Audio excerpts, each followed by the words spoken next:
This woman is on a mission. She's not a Muslim, and her Muslim dress is a disguise. Her mission is for Muslims to know what is in the Quran, because she says if more Muslims knew what was in the Quran, more would leave Islam. Mona Walter came to Sweden from Somalia as a war refugee when she was 19. She says she was excited about joining a modern European nation with equal rights for women.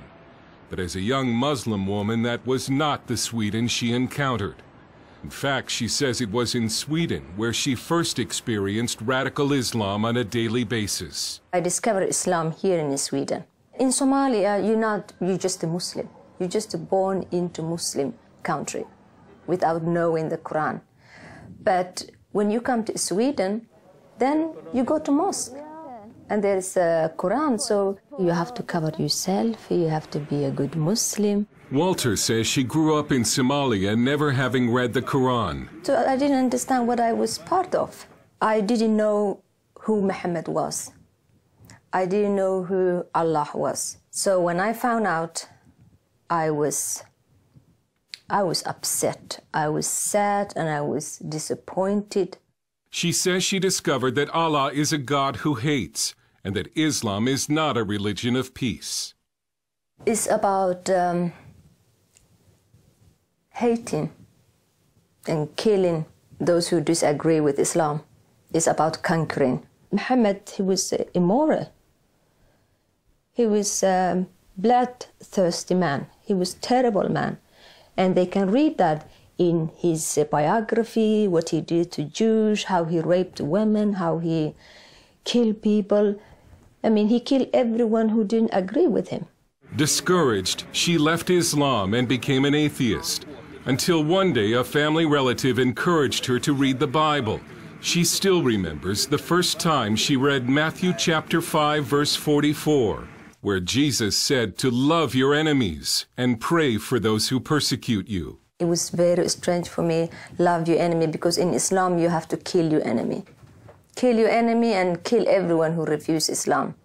But Jesus Christ, it was all about love and peace and forgiveness and tolerance.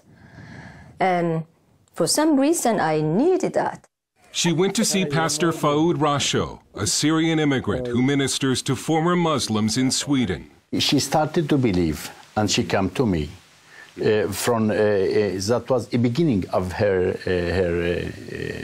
trusting. I was so happy. I was filled with joy. Then I accepted Jesus Christ.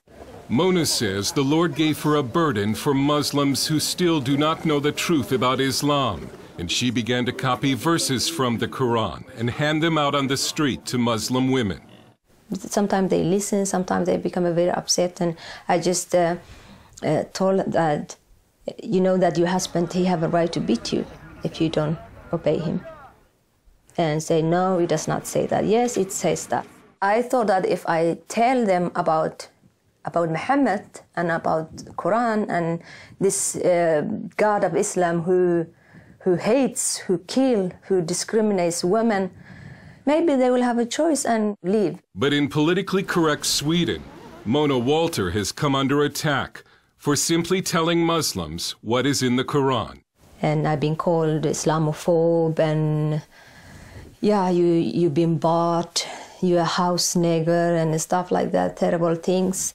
She has also been called a racist. Walter warns that Islamic radicalism is a serious threat in Sweden and says Swedish society should care more about women trapped in Islam. They will think like, oh, we're in Sweden, we have a freedom of religion. But Muslim women don't have a freedom of religion. They live under the law of Allah, not under Swedish law. So they will suppose everyone have a freedom of religion. We don't have freedom of religion. It's not for Muslim women, it's for everyone else. She lives under death threats and sometimes travels with police protection. She wanted to show us Muslim areas around Gothenburg, but had to first dress as a Muslim. She believes if she were to show her face, she would be attacked. And never go to those areas just being me, just being in flesh and blood, Mona. I never get out of there alive. I mean, Muslims are normally good people. Like, like everyone else. But when they read Quran, then they become a killing machine.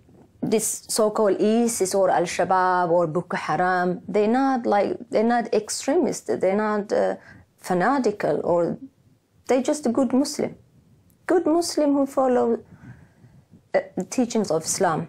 The Prophet Muhammad, he did that.